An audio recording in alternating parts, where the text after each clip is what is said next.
Hey there, I'm Harriet and I'm the in-house photographer here at Polaroid.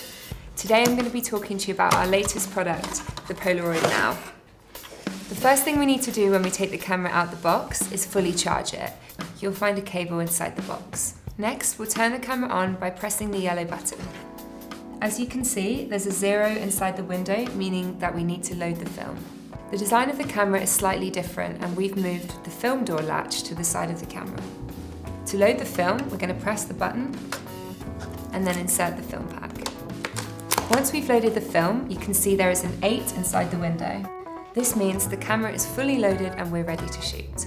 The Polaroid Now takes I-type and 600 film, so you can still use the special editions inside the camera.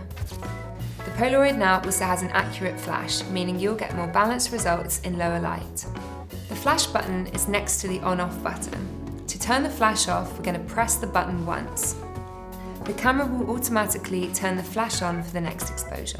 If we want to turn the flash off for more than one exposure, we need to press the button twice. To turn the flash on again, we need to press the button once. The Polaroid Now also has a self-timer. To access this function, we're going to press the button at the front of the camera.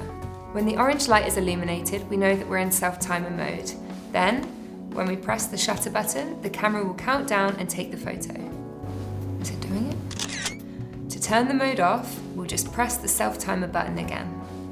We've also added double exposure to the Polaroid Now. To access this mode, we're going to press the self-timer button twice. To know if we're in double exposure mode, we'll see a 1 will appear in the window. If we want to deactivate double exposure, we're just going to press the self-timer button twice. One of the main features of the Polaroid Now is the autofocus.